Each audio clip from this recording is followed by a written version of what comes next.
Sawadee Krap. Welcome to NBT World's The Fireside. I'm Benjamin Ruchopakan. And I'm Aom Suphanida Janmoon. Every week we have a fireside chat exploring what's going on in Thailand, diving deep into our latest obsessions. So what if your doctor prescribed you more sleep, mindful breathing, and plant-based meals before ever handing you a pill? Sometimes I think that the healthcare industry can be guilty of over-prescribing drugs. Yeah. Especially private healthcare providers, when actually sometimes a simple lifestyle change would do. Have you ever had that kind of experience? From my personal experience, I think I've been to some clinics that try to boost sales so much. And every time I go there, I have to practice the script in order to survive the situation, you know? You have to like rehearse at home. Yeah. Like, okay, this is how I'm going to patised. This is how I'm going to say no. This is how I'm going to politely decline. That's right. I have to say that my initial plan is just to subscribe this program only, not more than this. And then you get upsell or side sell, right?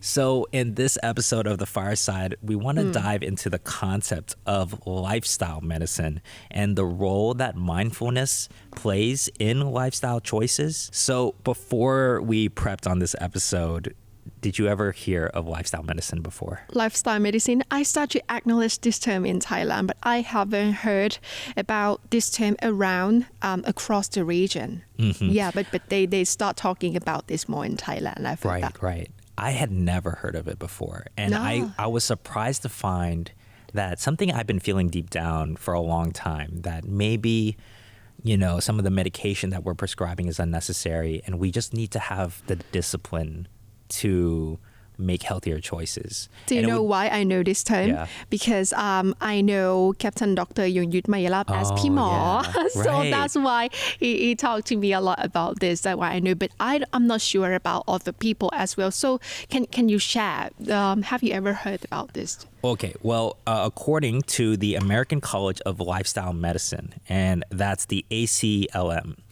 lifestyle medicine involves the use of evidence-based lifestyle therapeutic approaches to prevent, treat, and oftentimes reverse the lifestyle-related chronic diseases that are all too prevalent. So there are two very important phrases here that we latch onto, which are evidence-based therapies and chronic diseases. That means that lifestyle medicine has the science to back it up. These are practices that have been proven in the lab, that have been proven in scientific research, right? And lifestyle medicine is specifically for the treatment of chronic diseases. This isn't for everything, you know. This is to make recommendations for long-term health. Right. And it isn't the same as a trendy diet as you think, or the short-term relief that you might get from the medication. But it's important to note that we are not doctors. Yes. We don't know like everything as doctor knows. So for some qualified medical advice, NBT World spoke to Captain Dr. Yongyut Mayalap, president of the Thai Lifestyle Medicine and Wellbeing Association. Lifestyle medicine is the way to help everybody to have a good, healthy living, and also to have less of the chronic diseases, particularly the NCD, the non-communicable chronic diseases, diabetes, high blood pressure, obesity, hyperlipidemia, and some of the cancers. So lifestyle medicine is to change the unhealthy lifestyle, make sure that people can enjoy their healthiness to the optimum of their life. And to do that, you need to have a look at the way they live, whether it's to do with the food they eat, whether it's to do with the sleep health, the exercising, the physical activities, the management of their stress, and also the avoidance of all the risky substances and the cessation of smoking. And most importantly, having the positive psychology and social connectedness. So these are the 6 pillars of lifestyle medicine. And it's good news that many countries in Asia are interested in lifestyle medicine. And Thailand is one of the forward-moving countries that taking lifestyle medicine seriously. And we're promoting lifestyle medicine in various sectors of the country, various sectors of the populations, the aging populations, the young population, as well as those who are working very hard, have a very busy lives. They need to look after their lifestyle and adjust these lifestyles so that they can have a healthy living. So you might have heard about it already, and that was Captain Dr. Yongyut Mayalap. As I mentioned earlier, he's the president of the Thai Lifestyle Medicine and Wellbeing Association, or TLWA. So if you miss it, the 6 pillars are nutrition, physical activity, stress management, avoiding risky substances, sleep, and also social connection. I think that's a lot of different pillars to try to balance in a day. And it kind of reminds me of that old meme where in college you have time for 2 things: social life, good grades, or enough sleep. And you can only pick 2. But it is kind of intuitive when you think about it, because these are all areas of your life that you have direct control over. You know, so you can only choose 2. How? So enough sleep, social life, and good grades. Maybe if you have to, you have enough sleep and social life, but not good grade. Yeah. There's only enough time for like 2 of the 3. Or good grade and enough sleep, but not social life. That makes sense. Yeah. What kind of student were you? All. You got all of them? Nah. Actually, social life and good grades. Right. I was What about you? I was so lame at social life, so I just did good grades and sleep. Wow. You're a good student. Yeah. I was a very good student, and that's why I'm here now. But our common thing is good grades. Yeah, there we go. Now with nutrition, it's obvious that if you eat junk all the time, or if you overeat, then you'll get most of these chronic illnesses like obesity, diabetes, and heart problems. And the ACLM recommends eating a fiber-filled and nutrient-dense diet of mainly whole foods like vegetables, fruits, whole grains, legumes, nuts, and seeds. And with sleep, studies have shown that poor sleep quality can affect your attention span, it can increase your hunger, and it can reduce calorie burning through the day. So it can have a kind of spiral effect on you gaining weight if you have poor sleep. And, you can see the sort of chain reaction that comes from this, because if you don't sleep enough and you have reduced attention span and you need to get some work done, well, you're going to take longer to get it done. So then when you take longer to get it done, you stay up late to finish that work, then your sleep quality suffers even more, and the whole cycle kind of repeats itself. Yeah, so, it sounds like a toxic cycle for everyone, including me.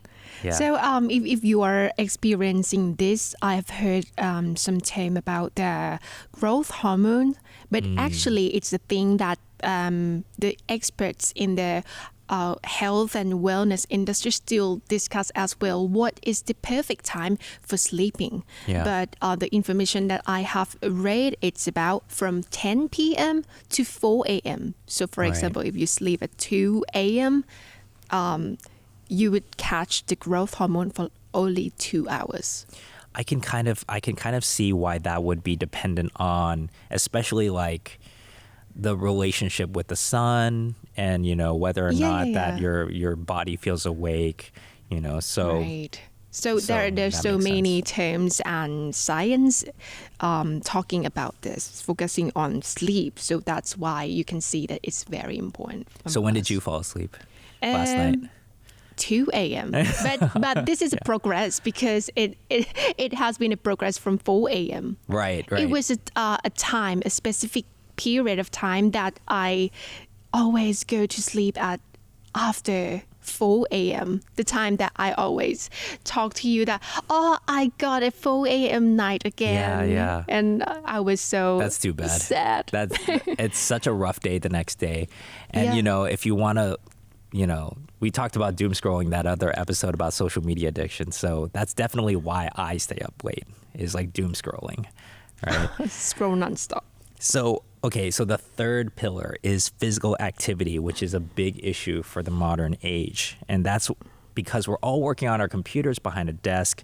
So it's hard to like find enough time to work out. Like, how often do you really work out? 3 days a week, but I That's would pretty love good. to do more because I try to make it easy. I have a yoga mat at home, and great. I try to like do it only 20 minutes. Ah. That's it. So it's as easy as I can. Right. So that's why I can do it 3 days a week. What about you? That's super accessible. I'll say that I've been pretty inconsistent. Like if I get sick, then I kind of take a week off. Take a week off, not Yeah. day off. I take the whole week off. But it really depends. Like at my peak, I think I was working out 4 to 5 days a week. And honestly, they didn't have to be that intense if you work out frequently enough. Like you only work out 20 minutes, but if you work out regularly, then it's fine. You know, Yeah. it's really about the consistency and the Yes. regularity of the exercise. And that's, you know, it's the clue to that is the fact that they call it physical activity. They don't call it exercise as a pillar, because even like consistent walking every day will be enough to change the outcomes, the health outcomes in a single patient. Apart from physical activity, there's stress management. So people who lead unbothered lives tend to have a good health and productivity. However, those who are stressed out can have both mental and physical health problems. Stressed people can suffer from anxiety, depression, obesity, and even poor immune system. And ACLM says that patients suffering from stress need help recognizing negative stress responses and identifying coping mechanisms that could improve their well-being. It's so interesting. Like you can start to see how all these things are related to each other. Yeah. You know, and it's a bit conflicting because on some level, if I'm too comfortable, I know I'm in my comfort zone and I need to challenge and push myself to grow, whether it's professionally, whether it's personally. So I do think that stress and anxiety at a certain level should be in your life, but you should have healthy ways of managing it. So how is your stress management or stress response? I don't have a good stress response, to be honest. I just freak out until the thing that's stressing me out is over. Yeah. I just freak out constantly, and then I tell myself that, you know, that's just me freaking out. That's out, but I'll live. There's nothing so crazy that I won't just, that at the end of the day, I'll be fine. Yeah. What about you? Same. Like if I have something that I have to handle, which is a big thing, I would have the instant anxiety. Instant anxiety, like Right. from 0 to 100. Not climbing up slowly. Right. But I cope with this by writing everything down to see as a picture, as a whole thing. So I can see, it's just 10 things that I have to do step by step. But I don't say that it's the best thing to do, you know, but I'm learning and I'm developing. I think it's a great practice to do. I think it's a great thing to do, especially to reflect at the end of each day or to prepare for the next day, is to write everything out, you know. And it really, like, it's not just a stress management thing, but it's like a mindfulness thing, which we'll talk a lot about later on as well. What I'll do, like, every time I'm on the air and I have a mistake and I'm starting to get anxious, I have to reset. Like among the radio anchors, we just say like, "Oh, you need a reset," and it's just counting. I know it sounds like a long time, but it's not. You just count 1, 2, 3, and then deep breath and go again, right? Yeah. That is a stress for people on air too. Yeah, some for sure. specific stress. So, and other thing, if some people cannot cope with it appropriately, I would say sometimes they turn to risky substances like alcohol, smoking, or overeating. The negative effects of these substances or risky habits are well documented. Nevertheless, it is a very important part of treating anyone using the lifestyle medicine approach. Yes, absolutely. I think that I can see the cycle really easily. Yeah. Like even if you start from the sleep thing, right? If you start from lack of sleep, losing focus, taking longer to work, getting stressed, and the deadline's pushing, then you overeat or you drink. It's just you can see the negative chain reaction as well when you start to lose one of these concentrate things. about just only one thing. You got distracted, got procrastinated a lot after that.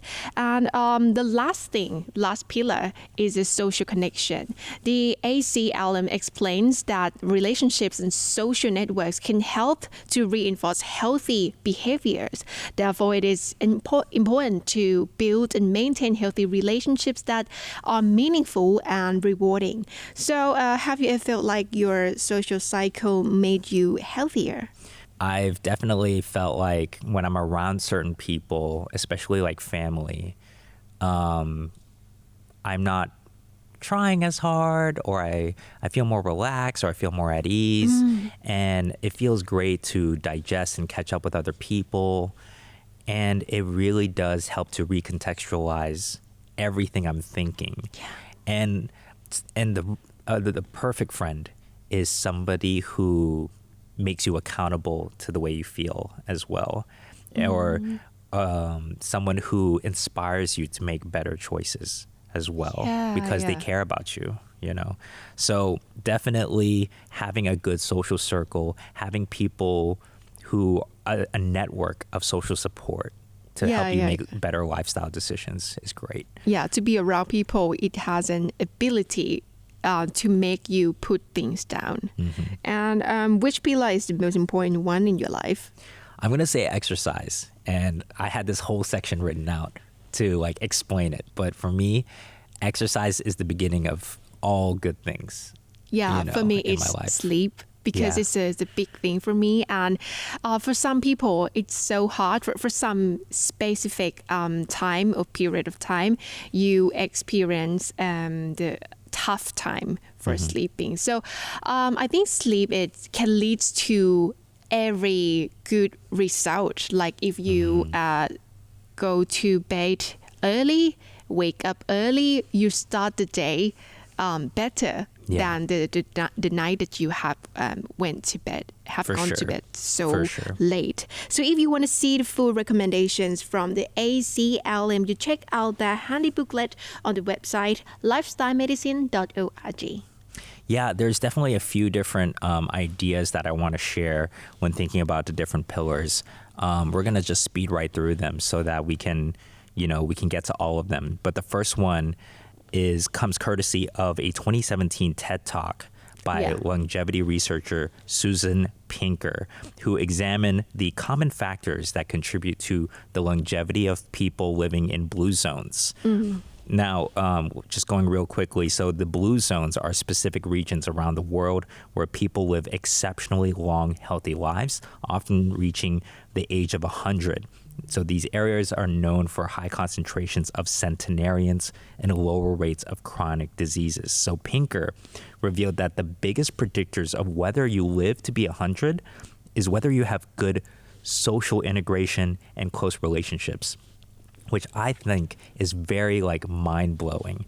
That because you think life, or you think your physical health is all about the physical circumstances within your body, right?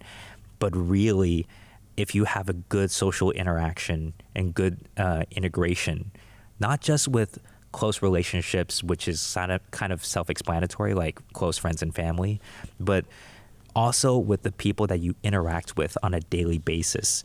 So the example that she gives is like, if you have a little chit chat regularly with your barista, so if you have regular social interaction, that is the thing that determines the biggest predictor more than anything else, smoking, drinking, anything else, of whether or not you live to be 100. And so that's a big problem for, my fellow introverts.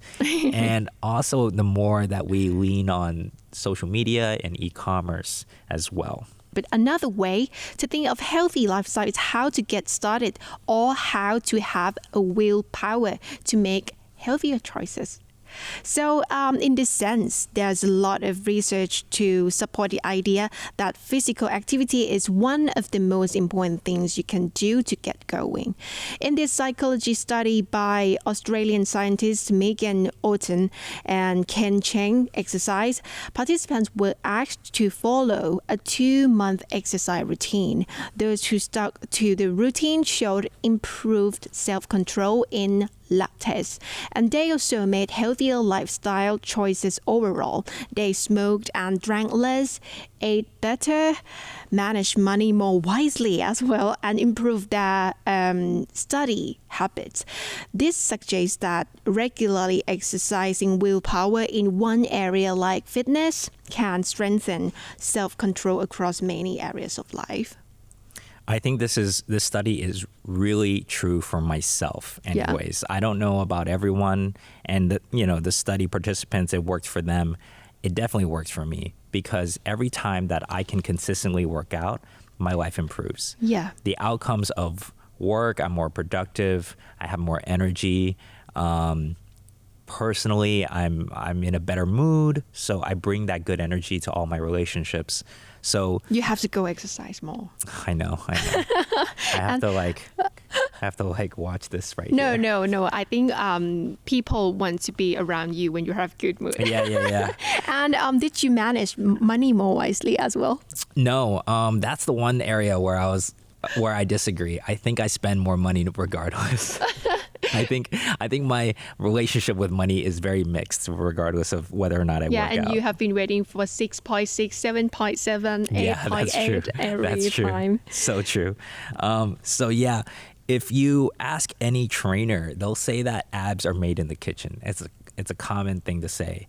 And that's because diet is 80% of fitness and 20% is exercise, right? But exercise can be a catalyst for living healthier. Even if it's not how abs are made, it can be the start of everything.